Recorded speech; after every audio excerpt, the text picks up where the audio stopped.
Alors les amis, c'est Black Dove. Eh oui, je sais, enfin une nouvelle vidéo. Ça fait un bail. Alors aujourd'hui, du coup, l'essai de la 1090 Duke de chez KTM. Et une fois encore, merci à ADSL pour le prix de la moto. I wonder who wrote it. Oh shit. Oh, take, pray them niggas go away. Oh, we sell the clowns around it, look like circus show. Like, this is not the album. Alors je sais, ça fait un bon moment que j'ai pas sorti de vidéo. Mais en même temps, en Beauce, on n'a pas de paysage. On a un temps de merde. Et du coup, c'est compliqué d'essayer de caler des essais. Mais normalement, ça devrait s'améliorer d'ici là. Au mois de septembre, normalement, j'en ai 2 qui sortent. Donc loupez pas ça, ça serait dommage. Et sur ce, on se retrouve directement pour la présentation de la moto. Alors, on va couper rapidement. Hop, le compteur. Donc, on retrouve nos 2 écrans LCD. Un avec tout ce qui va être essence, heure, température, un témoin de rapport engagé. Très bien ça. Ensuite, à gauche, on va retrouver tout ce qui est réglage pour donc là c'est pour les modes de conduite. Donc on a sport, street et pluie. Donc là on en est en ce moment en mode route. On a tout ce qui est ABS déconnectable ou non, les réglages par défaut en favori et les informations générales avec la température, la date, le voltage de la batterie. Enfin vraiment tout ce qui est de plus complet. Le seul point qui va un peu me chagriner, c'est que pour l'off-road, c'est un pack optionnel, il n'y est pas directement de série, c'est dommage. Enfin bon, visuellement, la 1090, on retrouve les mêmes feux que les Duke, hein, de la 125 km 90, hein, c'est grosso modo, c'est exactement la même face avant. On va juste leur rajouter une bulle, toujours la même fourche inversée, un freinage en Brembo.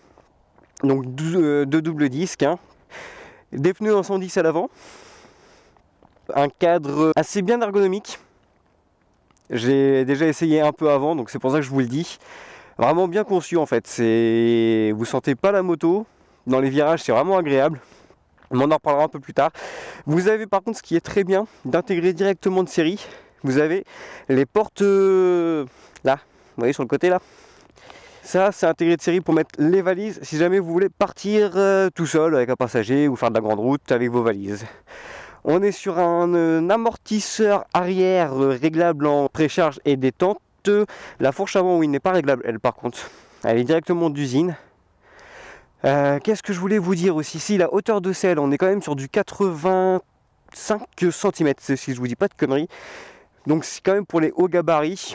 Si vous êtes assez petit, il y a peut-être moyen de possibilité de la baisser, mais vous n'avez pas gagné énormément. S'il y a un point très important au niveau de l'accélérateur, et ça, vous le ressentez vraiment la différence entre un câble d'accélérateur et le ride-by-wire, qui est à dire que vous oubliez tout ce qui est câble, c'est électronique. Le moindre millimètre que vous mettez dans la poignée de gaz, c'est retranscrit directement par là, et ça ressort là.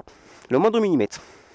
Vous avez aussi un embrayage anti-dribbling qui va vous permettre justement de faire des rétrograllages un peu forts pour utiliser quand même le bicylindre qu'on a là, sans bloquer la roue arrière.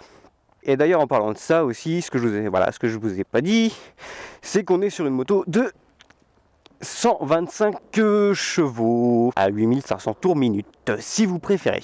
Ouais, une capacité de 23 litres, il me semble, pour le réservoir. Et tout plein fait, on est à 230 kg.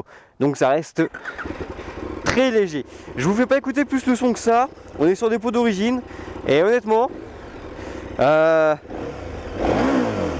c'est KTM. Il y a quand même du répondant, il y a du grognement. Mais sans plus. Je suis désolé. Les pots d'origine comme ça, j'ai vraiment du mal. Enfin bref, là-dessus, on va aller voir directement ce que ça donne un peu en courbe. Bon alors, qu'est-ce que je peux vous dire déjà? L'écran, vous voyez quand même vachement bien votre écran. Le contour à l'ancienne avec les aiguilles, et ça c'est royal. Donc la position d'assise, vous êtes plutôt droit. La selle pour l'instant elle est assez confortable. Je regarde par rapport à la Tracer 700. La selle là est quand même beaucoup plus confortable d'origine. Alors, au niveau de la prise de vent, la bulle, elle est réglable assez facilement, mais vous attendez pas à la régler en roulant. Après, elle fait quand même bien son boulot. Les pare-mains, c'est pareil, ils font très bien leur boulot. Un réservoir, il vous protège vachement bien du vent. Après, au niveau du réglage des paramètres et tout. C'est vraiment facile d'utilisation, c'est sur la gauche. Vous avez le commodo. Et c'est accessible vraiment directement quoi, en 2 doigts. L'ergonomie en elle-même de toute la moto, aussi bien châssis que tout ce qui est fonctionnalité, vraiment très bien géré. Alors vraiment la boîte elle est agréable d'utilisation.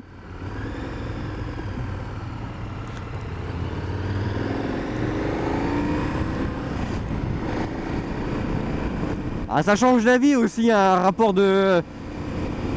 Enfin, un témoin de rapport engagé. Vraiment. Bon alors, on va voir ce que ça donne au niveau de la route. On est en mode sport, on nous rappelle.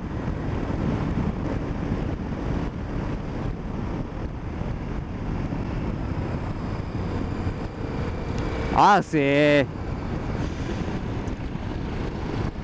un placement vraiment à la perfection quoi.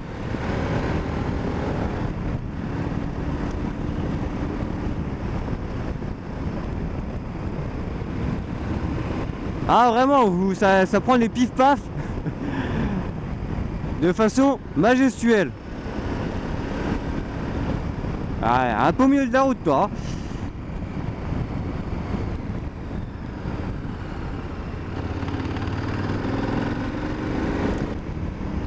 Ah c'est vraiment très joueur comme bécane. Les freins, il n'y a rien à dire. Que ce soit aussi bien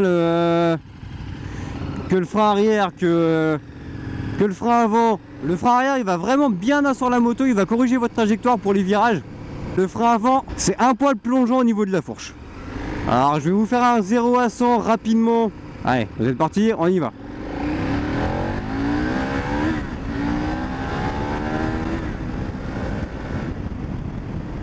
Ah, bon, elle est en rodage donc on évite de trop tirer dedans. Ça a une très bonne accélération. Et vraiment la technologie Ride by Wire, ça vous change complètement votre façon de conduire. Donc voilà, c'était une petite vidéo assez rapide, j'ai essayé d'être le plus complet. J'espère ne pas avoir oublié trop de choses. Si c'est le cas, vous avez la section commentaires. Et surtout, voilà, pour d'autres essais, donc normalement, au mois de septembre, il y en a 2 autres qui sortent. Courant septembre, hein, j'ai pas encore de date. Donc si vous voulez pas louper ça, je vous laisse vous abonner à la chaîne. Mettre un pouce bleu pour soutenir la chaîne, si ça vous a plu aussi, bien sûr. Ça fait toujours plaisir. Et sur ce, encore merci à vous. On dépasse la barre des 200 abonnés. Alors vraiment, un gros merci encore à vous.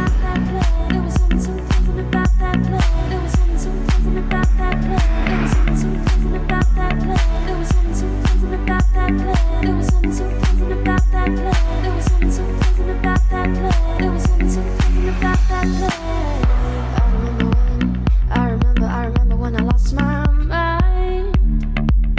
There was something so pleasant about that place. Even your emotions have an echo.